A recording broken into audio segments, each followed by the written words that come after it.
샬롬 로중 읽어주는 제입니다. 오늘은 1월 23일 월요일 로중입니다. 내가 주님을 신뢰하니 나로 수치를 당하지 않게 하소서. 시편 25편 20절.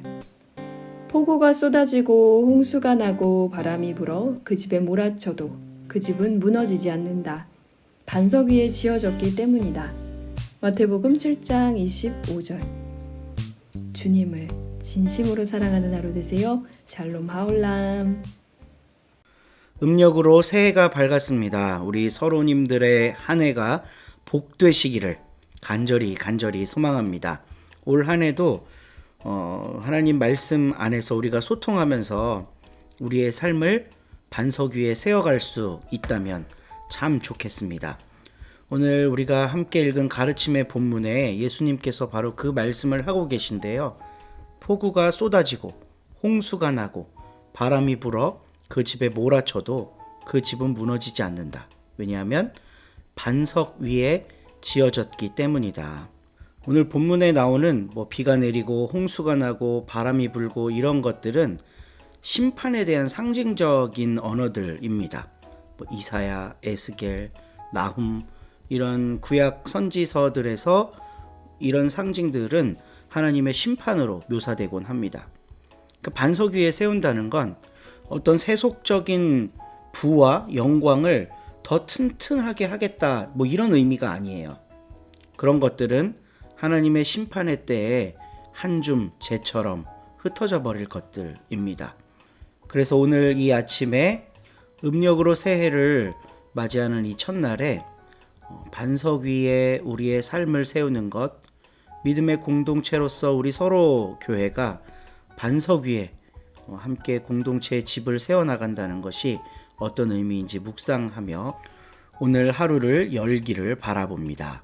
다시 한번 우리 서로님들의 올 한 해를 축복합니다. 좋은 하루 되세요. 16장.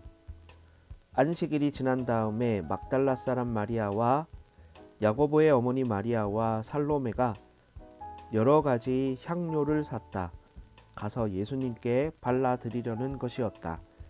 그리고 한 주간의 첫날 아주 이른 새벽에 그들은 무덤으로 간다. 해가 막 떠오른 때였다. 그들은 서로 말했다. 누가 우리를 위해 무덤 입구에서 돌을 굴려 치워줄까? 그런데 쳐다보니 돌이 굴려 치워져 있는 것이 눈에 띄었다. 돌이 엄청나게 컸기 때문이다. 그들이 무덤 안으로 들어가서 보니 한 젊은이가 오른쪽에 앉아 있었는데 흰 예복을 둘러 입고 있었다. 그래서 그들이 깜짝 놀랐다. 그러자 그 젊은이가 그들에게 말한다. 너무 놀라지 마세요. 예수님을 찾고 있군요. 나사렛 사람 곧 십자가에 못 박혀 매달리신 분을요. 그분은 일으킴 받아 살아나셨어요. 여기에 계시지 않아요. 보세요. 그분을 모셨던 자리입니다.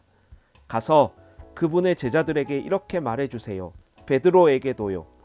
예수님이 그대들보다 앞서 갈릴레아로 가고 계십니다. 거기서 그대들은 그분을 뵙게 될 것입니다. 그분이 그대들에게 말씀하셨던 대로입니다. 여자들이 뛰쳐나와서 무덤에서 달아났다.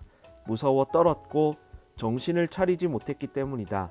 그래서 그들은 아무에게 아무 말도 하지 않았다. 두려워하고 있었기 때문이다. 한 주의 첫째 날 새벽에 예수님이 살아 일어나신 뒤에 맨 처음으로 막달라 사람 마리아에게 나타나셨다. 마리아는 예수님이 귀신 7을 쫓아내신 적이 있는 여자였다. 바로 그 여자가 가서 예수님과 함께 했던 사람들에게 이 소식을 알려주었다. 그들은 슬픔에 잠겨 울고 있던 중이었다.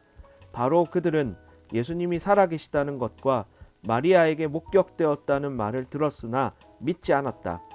그러고 나서 그들 가운데 있던 2명이 걸어서 시골로 가고 있었다. 예수님이 다른 모습으로 그 둘에게 나타나셨다. 이들은 길을 돌이켜 남아있는 사람들에게 가서 알렸다. 하지만 그들도 이들의 말을 믿지 않았다. 그런데 나중에 11명이 기대에 앉아 먹고 있을 때 예수님이 그들에게도 나타나셨다. 예수님은 그들이 믿지 못하고 마음이 굳어 있는 것을 나무라셨다. 예수님이 일으킴 받아 살아나신 것을 목격한 사람들의 말을 믿지 않았기 때문이다. 예수님이 그들에게 말씀하셨다. 온 세상 어디든지 가서 모든 창조물에게 복음을 선포하여라. 믿고 세례받는 사람은 구원받고 믿지 않는 사람은 죄 있다고 판결받을 것이다. 믿는 사람들에게는 이런 징표가 따라붙을 것이다. 내 이름을 힘입어 그들은 귀신을 쫓아내고 새 언어들로 말할 것이다. 또 두 손으로 뱀을 집어들 것이다. 또 목숨을 앗아갈 독을 마셔도 아무 탈 없을 것이다. 건강이 좋지 않은 사람에게 두 손을 얹으면 건강해질 것이다. 이렇게 주 예수님이 그들에게 말씀하시고 나서 하늘로 들려 올라가셨다. 그리고 하나님 오른쪽에 앉으셨다. 제자들로 말하자면 그들은 나가서 어디서나 복음을 선포했다. 주님이 함께 일하셨고 뒤따르는 징표들로 그 말씀을 굳게 뒷받침해 주셨다. 아멘.